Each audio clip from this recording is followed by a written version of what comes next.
The thought struck to a certain emperor that he would never go down if he knew three concepts. एक बार राजा के मन में विचार आया कि वह कभी असफल नहीं होगा यदि उसे तीन बातें पता होगी. His three queries were: what is the best time to start something? Which people should he consult?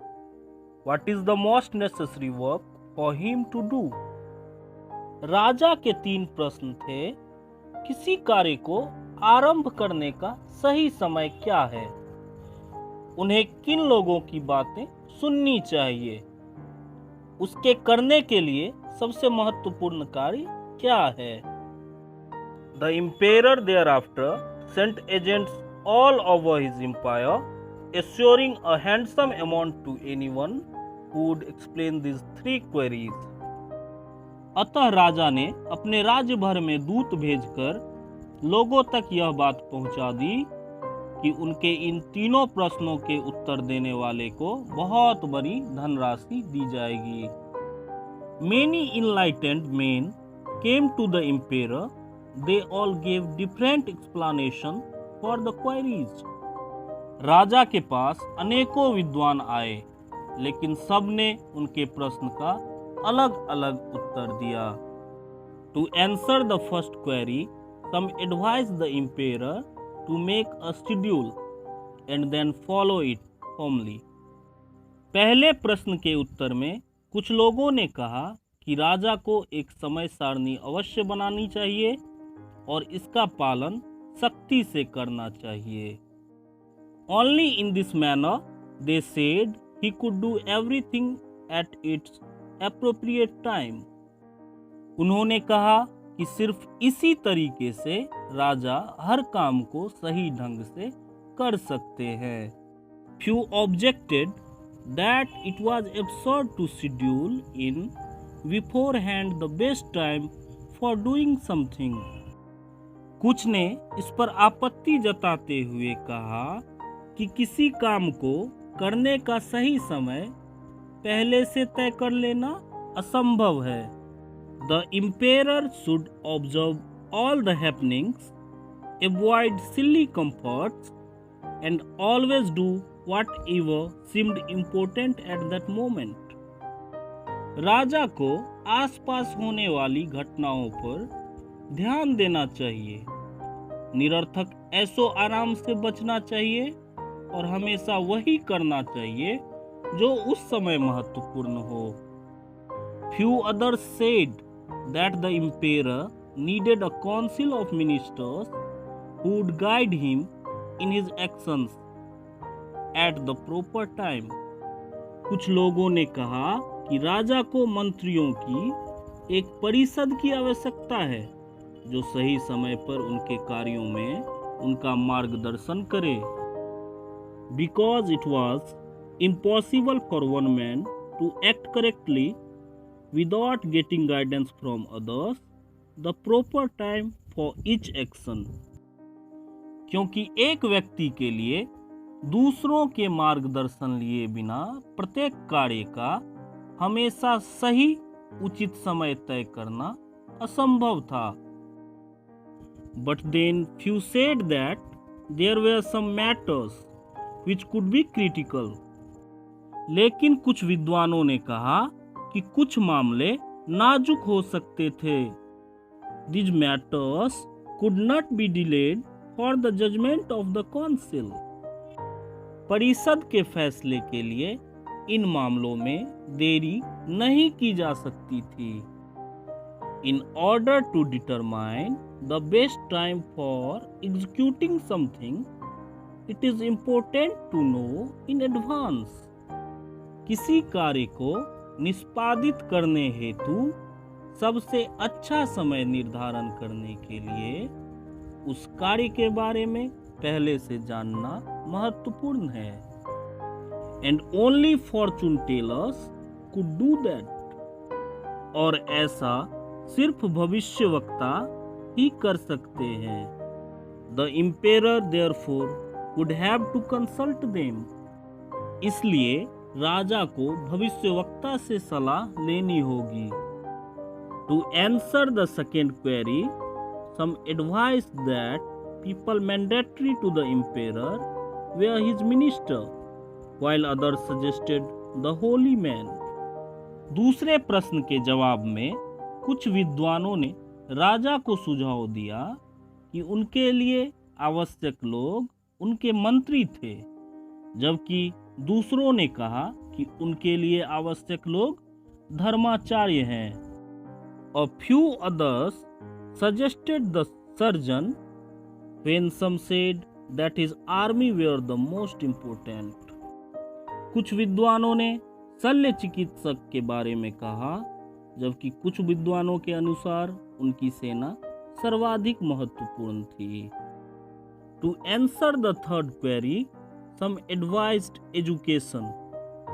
तीसरे प्रश्न के उत्तर में कुछ लोगों ने शिक्षा को सबसे जरूरी कार्य बताया। Few choose military skill and yet others devotional worship. कुछ लोगों ने सैन्य कौशल को चुना तो कुछ ने धार्मिक पूजन को महत्वपूर्ण कार्य बताया। As the answers to his queries were varied, the emperor was not convinced and no award was given. चूंकि उनके प्रश्नों के उत्तर भिन्न भिन्न थे, इसलिए राजा इन सब से सहमत नहीं हुए और किसी को कोई पुरस्कार नहीं दिया गया। Rather, he determined to get the opinion of an ascetic who was well known for his intelligence. इसके बजाय राजा ने एक तपस्वी की राय जानने का निश्चय किया जो अपने बुद्धिमत्ता के लिए प्रसिद्ध थे। The ascetic lived in a forest from which he never came out. तपस्वी एक जंगल में रहते थे जहां से वे कभी बाहर नहीं निकलते थे। He meets no one other than ordinary people, and so the emperor wore simple clothes. वे आम लोगों के अलावा किसी से नहीं मिलते और इसलिए राजा ने साधारण कपड़े पहने थे। Before reaching the ascetic shack, the emperor left his horse with his guards and went on unaccompanied. तपस्वी के कुटिया तक पहुंचने से पहले राजा ने अपने घोड़े को पहरेदार के साथ छोड़ दिया और वहां से अकेले ही गए। As the emperor reaches the ascetic shack, he saw him digging the land in front of his shack. जैसे ही राजा तपस्वी के कुटिया के नजदीक पहुंचे, उन्होंने तपस्वी को कुटिया के सामने जमीन खोदते हुए देखा। He addressed the emperor and go on digging. उन्होंने राजा को देखा और फिर से जमीन की खुदाई करने लगे। The ascetic was aged and feeble. As he dug out the land, he heaved heavily. तपस्वी वृद्ध और कमजोर थे और चूंकि उन्होंने जमीन खोदी थी, इसलिए वे जोर जोर से हाँफ रहे थे। The emperor approached him and said, I have visited you, rational ascetic, to get answer of my 3 queries. How can I know the best time to do the right work? Who are the most important people? And which matters are essential? राजा तपस्वी के पास गए और कहा, हे ज्ञानी तपस्वी, मैं आपके पास अपने 3 प्रश्नों के उत्तर जानने आया हूँ। किसी कार्य को करने का सबसे सही समय क्या है? सबसे महत्वपूर्ण लोग कौन हैं? और कौन से कार्य अनिवार्य हैं? The ascetic attentively heard the emperor, but did not react and continued digging. तपस्वी ने राजा की बातों को बड़े ध्यान से सुना, लेकिन उस पर कोई प्रतिक्रिया नहीं दी और खुदाई जारी रखी। The emperor said, "You are tired. Give me the spade and allow me to replace you in the work." राजा ने तपस्वी से कहा, आप काफी थक गए हैं, इसलिए आप कुदाल मुझे दें और अपने काम को मुझे करने दें। The ascetic thanked him while handing his spade to the emperor and then rested on the ground. तपस्वी ने राजा को कुदाल देते हुए धन्यवाद किया और तत्पश्चात जमीन पर आराम करने लगे। When the emperor had dug 2 rows, he paused and again asked his queries. 2 क्यारियों को खोदने के बाद राजा रुके और पुनः अपना प्रश्न तपस्वी से पूछने लगे।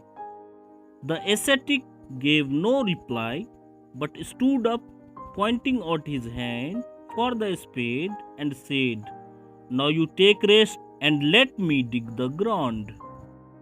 तपस्वी ने उठकर बिना कोई उत्तर दिए कुदाल लेने को हाथ आगे बढ़ाया और कहा, अब तुम आराम करो और जमीन मुझे खोदने दो।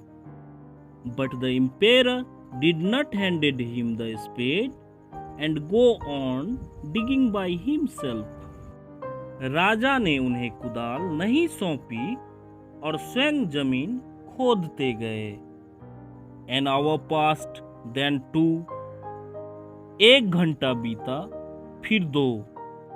The sun set behind the trees and finally the emperor grounded the spade and said, "I came here, enlightened man, to get answer to my queries." इस तरह सूरज पेड़ के आड़ में छुप गया और आखिरकार राजा ने कुदाल को जमीन पर रखते हुए कहा, हे ज्ञानी आदमी, मैं यहाँ अपने प्रश्नों के उत्तर जानने आया था। If you cannot give me my answer, let me know and I will go back home. अगर आप मेरे प्रश्नों के उत्तर नहीं दे सकते हैं तो मुझे बताएं और मैं घर वापस चला जाऊंगा। Someone is approaching towards us running, said the ascetic. तपस्वी ने कहा, कोई दौड़ते हुए हमारी तरफ आ रहा है।